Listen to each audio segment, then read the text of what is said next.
Grenade! I'm not going to leave you behind, Private. That's right. It's another episode of Trench Tips. Oh, I didn't know where you were going with that then. That's I thought you'd okay. lost your marbles When the once and for all. gunfire stops, when the explosions die down, and when the rubble settles, I want two lads coming out of the dust. Do you think you'd be good at war? I think you would. What kind of war? War. What is it good for? Well, exactly. And it's so funny that you just said that because I was going to say the same thing.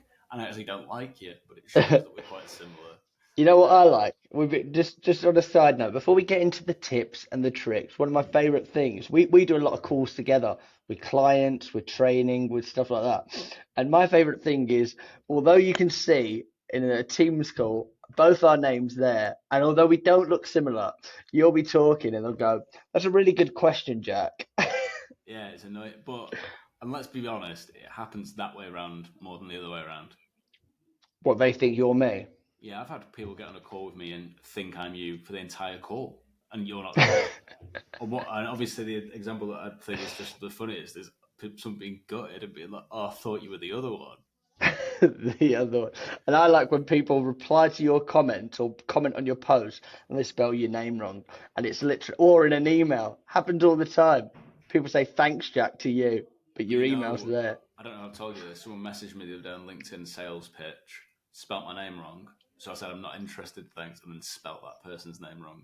It was like Alfie or something. I just put a Y instead of an IE. What did they say? He said, I see what you did there. Sorry, Zac, and then spelt my name right. And then I felt like a prick. No, I didn't, because I don't give a shit. Okay, Anyway, wow. yeah, I've changed Violent. the tone now. I'm switching over. So, Jack, today we're going to talk about questions, right? But not questions like, Gadoosh, I've just hit you with a good question. Whapow, there's another good question. Khreging, there's another great question. I'm talking about that incoming fire. I'm talking about persistent persuasion. I'm talking about that Mm. pragmatic pelangros. I'm talking about when the questions Spell come. that. I'm talking about when the questions come your way. Okay? Mm. Now, Jack, let's talk about this, okay? You're in a meeting with a potential prospect. We're an outsourced sales agency, and they say, whoa, whoa, whoa, whoa, whoa. What we do is very technical. What are you going to do when you get asked a technical question? Mm. I'm actually glad you asked me that question. That's a real life example. So, how would you answer a technical question? And you just say, okay, can you give me an example? I've got to understand. I'm the idiot here. I don't understand what you're saying. Can you give me an example? Okay, well, they might say, Jack, they might say, yeah, okay, well, we're a cloud services integration partner. So we might need to know what software suite they're using and how you'd integrate with it. So if they ask the Hmm. question around that, what would you say? I say, you know what's that? That's a very good question. Typically, it doesn't come up at this point of the call, if I'm being honest. So I'm guessing it sounds like there's a particular reason that you've asked me that specifically. Well, yeah, because we're going through a big change at the minute with the suite of systems that we use, and we want to make sure that whoever we go with integrates. Okay. And just so I've got all the knowledge, so I'm answering it correctly. When you say you're going through a big change at the minute, what do you mean? Sorry. Just with we used to have more physical offices. Now we're more remote working. So the systems have all had to change from on-premise to off-premise and cloud-based. There's a lot of different kind of moving parts, but that's a change that we're going through as the company evolves. Okay. And I could continue taking you down this path of finding out more about the problem example, but have you noticed how you asked me a question? You were in the seat as it is. You were totally in control, and just by digging a little bit deeper, gaining clarity on what they're trying to say, we've now moved on. We've looped it back to the problemo. Exactly, exactly. And the thing I see people do wrong with this is it gets real avoidant. It Mm, gets very politician. It gets that like hand slammed on the desk, said, "Look, mate, I've asked you a question. Just answer my question." What you were doing was there was a nice kind of reason for asking the next question, just so I get all the parts. What did you mean by this? The delivery also has to be quite curious with a lot of these follow up questions. Yeah, it's a good question. I suppose just so I can answer it, I probably need to know this. It doesn't run in like robotic, and that's what you did really well there. As I say, Jack, I don't think a lot of you. I think you're one of the worst human beings ever, and I think some of your views on things that are happening on this day aren't good. I think it needs to be challenged, but we'll do that in our own time. Yeah, thank you. The other thing to consider with questions is sometimes things just get asked out the blue, and what we deal with is the question. But what we don't deal with is why has that just come up? Or Mm. what am I really being asked here? Okay. So let's give an example of we'll switch roles here, Jack. You might ask me if I've worked with anyone similar to you before. Mm. Have you worked with anyone similar to me before? That's a good question. I suppose just so I'm not being a typical salesperson, there's probably a reason you've asked me that. Yeah, I'm just trying to see if you've got experience working with companies like me.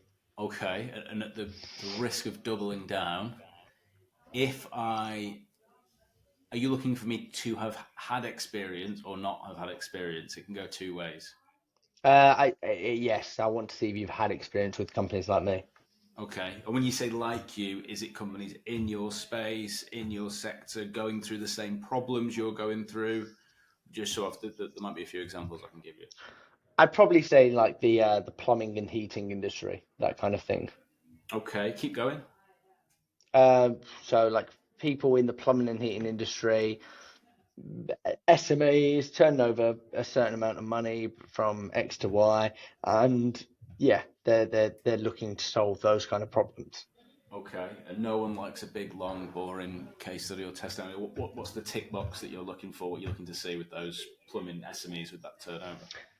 Have they used you? Has it worked? Has it worked? Define worked. Have you booked them meetings? Okay, keep going. Have you booked them meetings with their dream clients like household names? Okay, and so on and so forth. Hmm. The conversation's rolling. I love when you give people options. When you say same as you, do you mean like same size, same garden path? Do you mean like blah blah blah? Like it's just giving it a bit there, and it's like okay, keep it going. I'm like, you sound interested. You sound a bit excited. Like I'm doing my research here. The amount of salespeople that just go, what they get trigger happy. Yeah, we can do that. We can definitely do that. We've worked with this. Oh, do you know this person over here? He's done this. Cool. Yeah, Well, that's actually our biggest competitor. I couldn't work with you. There's a big competitive clause. exactly. The other thing that I hear is people accept the answers that they're given and just move across to the next question. Yeah, So they, okay. Yeah, yeah, makes sense. Yeah, that's makes sense. great. But sometimes if you're really, really actively listening to someone, you ask a question, they give you, if their answer is too short, or they do that funny thing where they answer a different question. So you've Mm, asked something, or can you give me an example? Like they give you something that's not really an example. And you're like, no, sorry, maybe it's my fault. An example of that problem, and like mm, doubling down. Or the example we just gave then is you gave me quite a short response. So like a Louis Theroux type interview. I'm like, okay, well that's interesting. Keep going, keep talking to me like that. Pad that out a bit. Keep talking, mm. and That is the therapist style, isn't it? It's just, and I'm going to show you I something mean, that I've done here. I've read your body language. You've just had an email that's either good or bad. I've literally not had an email. Well, what we I've looking? got What are you looking at your commitment screen there? issues, and I'm trying to fix them for you. You'd like to see what's in the corner of my screen, wouldn't you? Actually, Thompson, I was actually going to do a really good point, and for those that are watching it on YouTube, I was going to do a bit of a right hand over here, a bit of a left hand over here, I go like that, you Right. know? And that's called a stroke, what just happened there, ladies and gentlemen. We're worried about him, and he can smell toast. Yeah, so in short, the points that I'm making are think about why you've been asked the question in the first place, welcome it. There's no such thing as a bad question. And then clarify why you've been asked it in the first place. Bonus point, the answer that someone gives, don't be scared to double down and say, let's pad that out a bit more, keep going, or good answer, not quite what I'm looking for. You couldn't keep going, could you? Like, don't be scared Mm. to knuckle down a bit. Jack, your good point in the corner of your screen. My good point. I think it's such a good point actually, and I've been thinking about that point for a while. I think clarity is something that salespeople don't do enough of. Getting uh, getting good answers, being happy with the answer. Are you actually happy, or are you just waiting for your turn to tell them about how amazing you are? Are you Exactly. happy with the answer, or are you waiting to just talk? Um, Exactly. Very good. Very good. As always, we're open to suggestions on further episodes. And before we go, I want to leave you with something. Say what you want about deaf people.